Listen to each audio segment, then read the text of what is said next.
To come to the Galapagos has always been a dream since I was a child. I mean, we heard about this place in school and we didn't realize what's so special about it. But looking back, I have to say that my biology class teacher was right, as she said, kids, if you ever have the chance to get to the Galapagos, take it. We all heard about Darwin. We didn't really understand what it's all about. Just since we grew up and we got into diving, Galapagos were on top of our list. So it's a dream to be here now. And what's so special about this place, for me, is the many endemic species of animals and plants. Every place in the Galapagos is different, and no matter what island you go, you will always find a completely different ecosystem with different plants and different animals. It's not only one highlight, the whole place is packed with highlights. So you can see the volcanic origin everywhere, rock formations with different layers and colors and caves under the island that were created by magma and collapsed over time. They created enormous craters, and you wander around the islands and you see green vegetation in one place and then another place is completely deserted. And trees that look like coming from a Lord of the Rings movie, or it feels like Jurassic Park. It's just wonderful.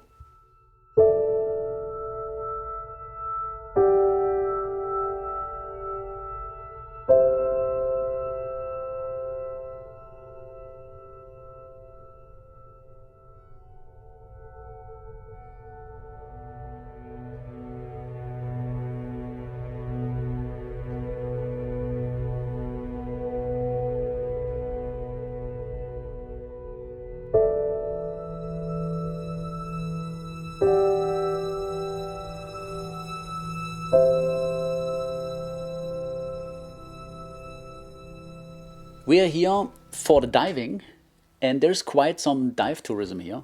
So you can decide on a daily basis for wherever you stay to go around and do day trips. But what we do is a little bit different. We will go around the islands on a boat, the Pinguino Explorer. So we will go from dive spot to dive spot on a liveaboard safari.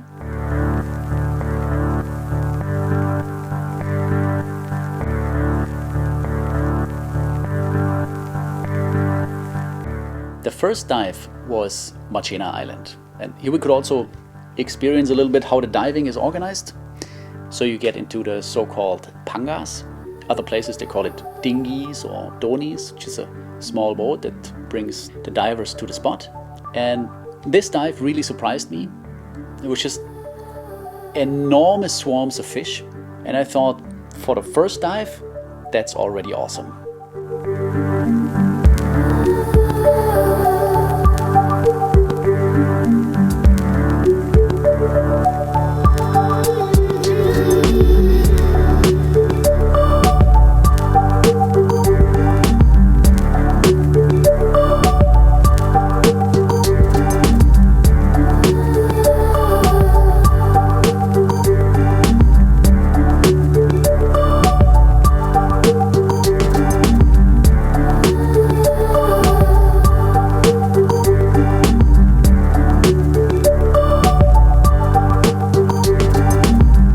Diving with the swarms was great, but the real highlight were the stingrays.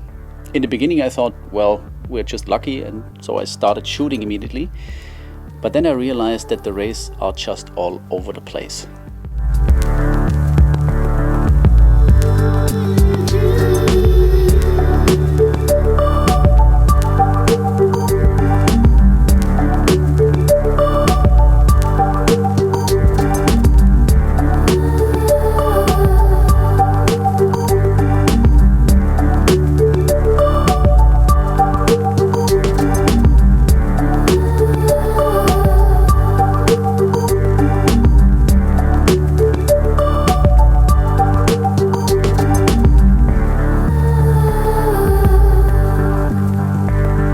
It's not clear why the rays are there in such numbers. People think it might be for mating reasons. I have never seen so many rays in one place. So for the first dive, I'm very curious what else might come up next.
The second spot, which was a highlight of the whole trip for me, were the Plazas Islands.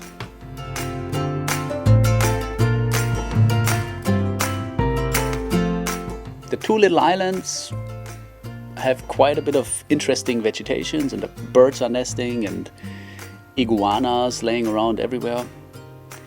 But most interesting are the sea lions.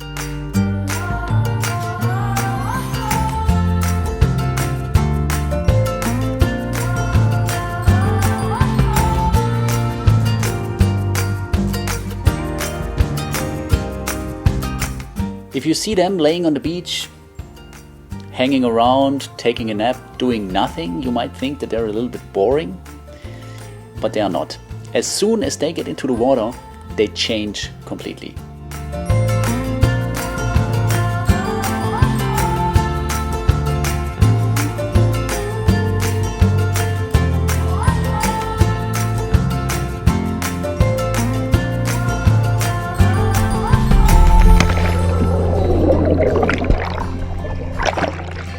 They come up to you with their big eyes, and it feels like they ask you, hey, what are you doing? Can you play with us? Do you want to turn around again? And they just hang around you, and they play and, playfully bite each other. And it's really something special to be able to interact so close with them.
And then when they finished playing around, they crawl back to the sand, they fall on the beach, and then they have deserved a well nap.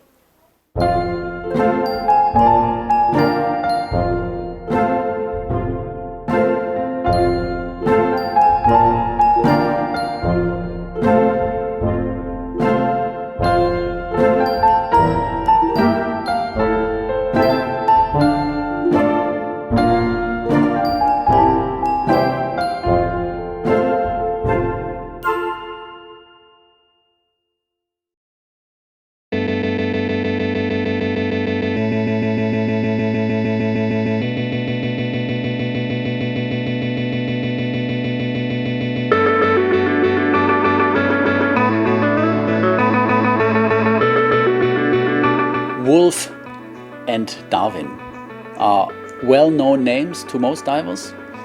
It's about 100 miles to the north, two rocks completely by itself.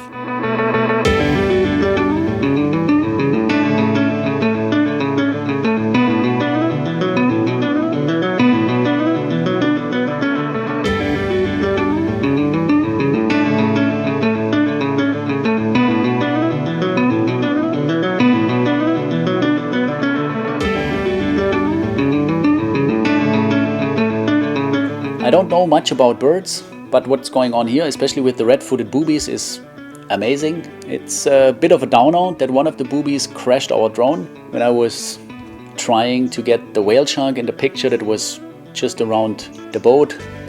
So I was floating above the water, just trying to get a good shot, and then one of the boobies just got a little bit too curious and eventually caused the drone to crash into the water. It's hard to say, but yeah, it was worth it.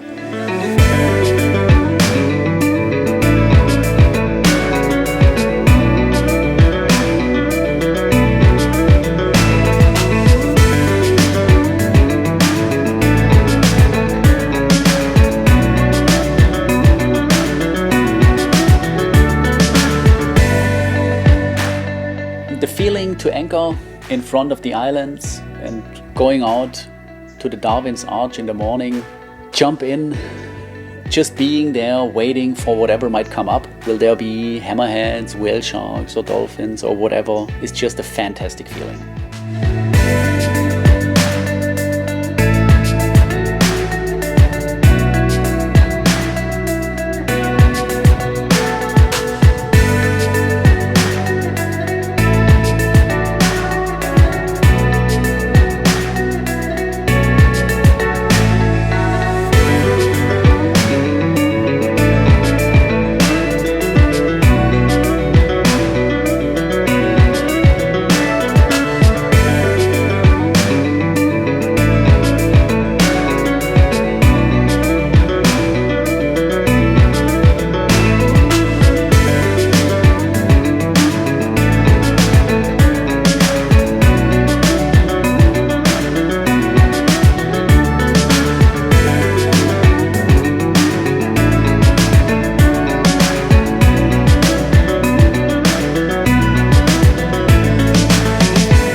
And even here, it can happen anytime that the sea lion shows up to play with you. And I would have a big smile on my face, thinking, hey guys, you are just so cool.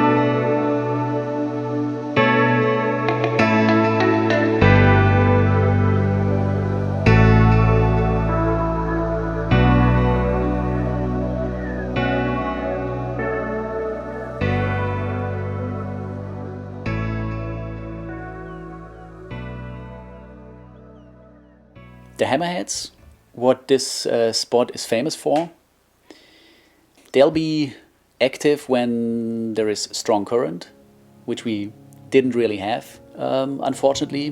What we had were the hammerheads coming over the reef.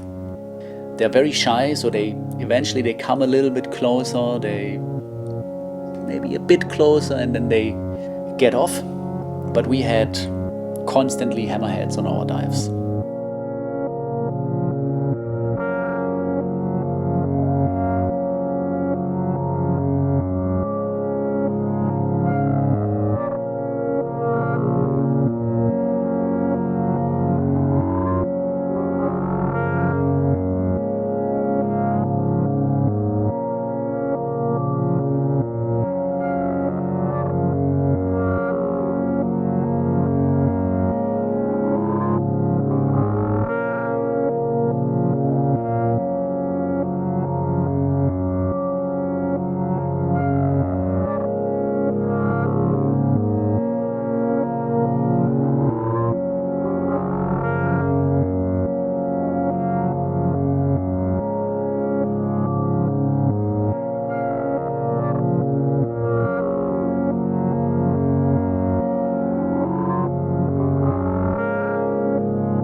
And if the current is strong enough, it looks like this. It's quite impressive how many hammerheads show up, sometimes more than a couple of hundreds. So they come and patrol along the reef and check out the different cleaning stations. So in the end, when the air is getting low, you turn towards the blue. And that's a real magical part of the dive, because you never know what shows up.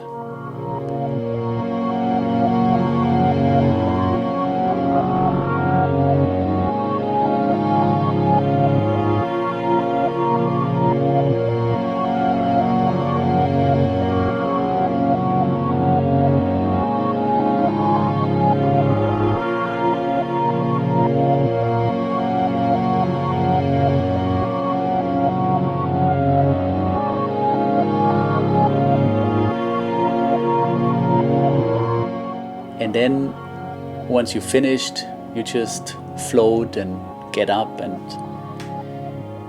the panga will pick you up.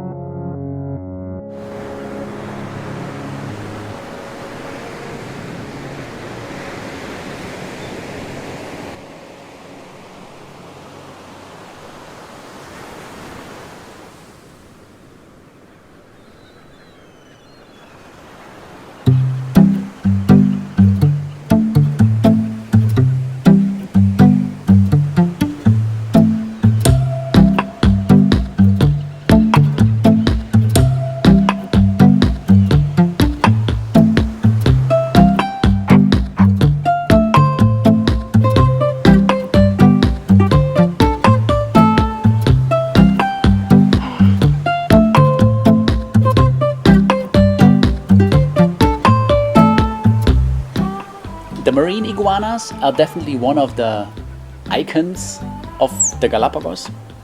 They live on land, but they feed underwater.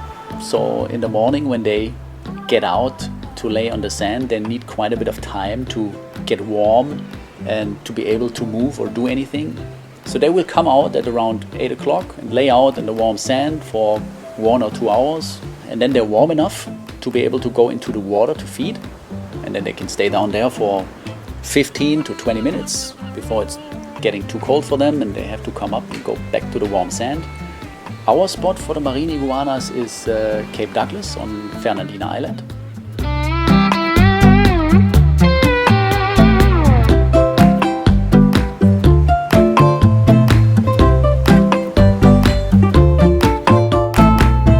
And this spot is again completely different from all the others. The first couple of meters, the visibility is really bad because the swell is steering up all the sand. But once you get a little bit deeper, it's getting freezing cold, 14, 15, 16 degrees, but also crystal clear.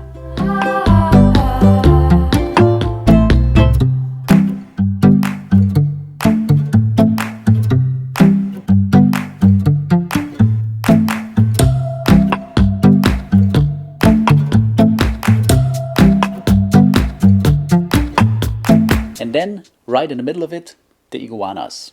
They doesn't really seem to care about you, which is great because then you can get a little bit more close with the camera. And that's very important because the iguanas are not so deep, so the visibility is not very good. And to be able to get a little bit of detail and color into the picture, you have to get really close.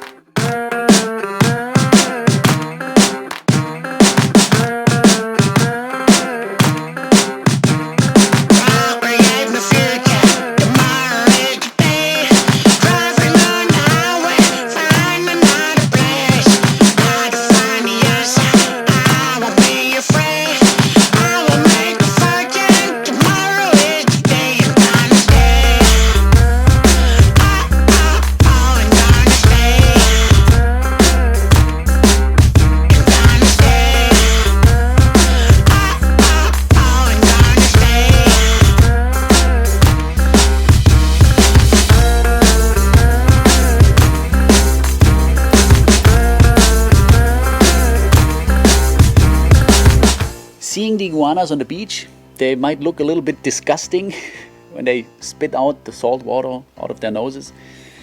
and they smell a little bit. But if you see them underwater, it's a completely different thing.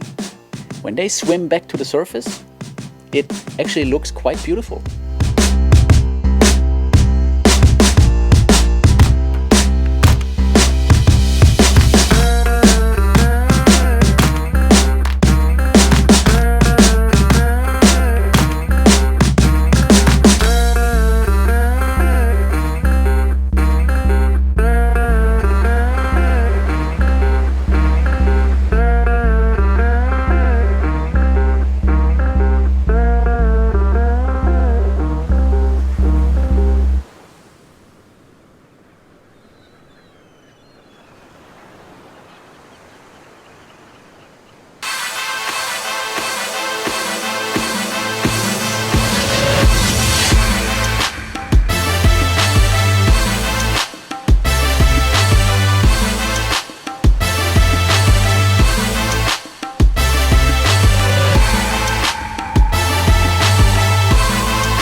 Dramatic rock formations, visible layers and different colors in the stones, that's Punta Vicente Roca from above.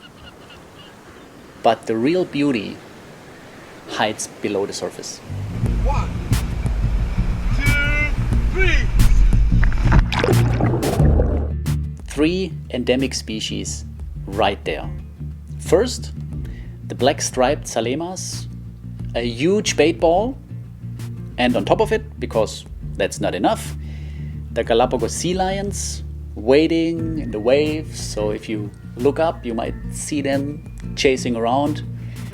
And eventually they will dive down and get into the swarm of the black salemas, maybe to the left, maybe to the right, or maybe in front of the camera. And they start dancing with the fish, and you think like, can't be any better, and you already have a big smile on your face. But then the third species appears. These are the Galapagos penguins, my secret favorites. And I looked through the camera and thought, no way, that wasn't a penguin, was it? So I looked up, checked again, and yeah, really, that was a penguin. I mean, I promised my niece back home that I will be hoping to film penguins, but that I could really manage it in the end was really a surprise. And I got stuck with the penguins over and over again, because I just can't figure out how they can move so quickly underwater. I mean, on land, they are unable to perform any kind of exercise, and they have only their tiny wings. But how they can race through the water with them is just unbelievable. I mean, you have to enjoy watching that. And I thought they're also chasing the salemas, but they are not. If you watch closely, you can see that they are after the small anchovies, the little swarm that sometimes reflects the sun and moves as a separate little bait ball. To imagine that the sea lions, the penguins, and the black salemas are playing the same game over and over again on a daily basis, and that you can find them only here and nowhere else on the planet, is just incredible.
When I look back from a distance, and I realized that the molas were also something really interesting and something very special.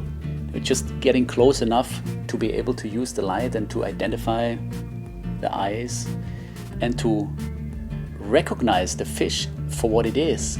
I mean, you might think, is this one swimming upside down? And then it moves the upper and lower fin, and all of a sudden it picks up quite a bit of speed, and you think like, wow, that's incredible how they can move.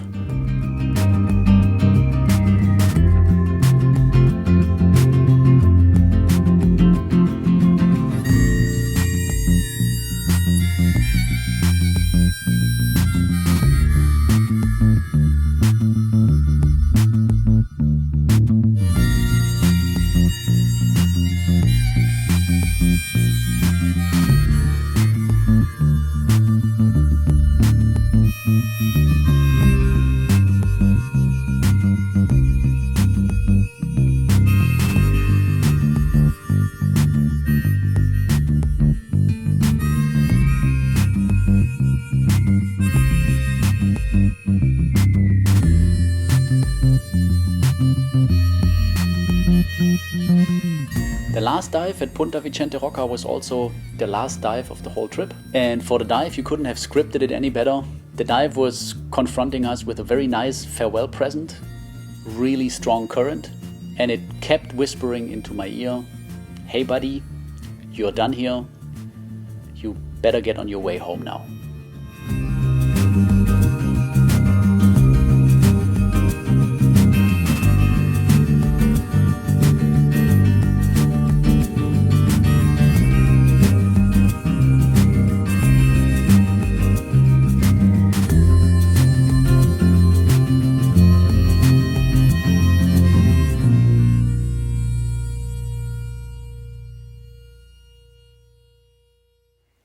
Conclusion, let me think. I mean, the whole trip was way beyond our expectations. And I know that you can't really see everything in 2 weeks. There is a whole lot more to see above the water and also diving. And I know it's not an easy trip and it's very expensive to come here. But if you think about coming here, do it. You will definitely not regret it. It's absolutely worth it. And now we have 1 day left, and we will go to Isabella Island tomorrow. They have flamingos there. They also have penguins. And if I can manage to get the penguins on land, I will add the footage after this, and that would actually make a real good ending.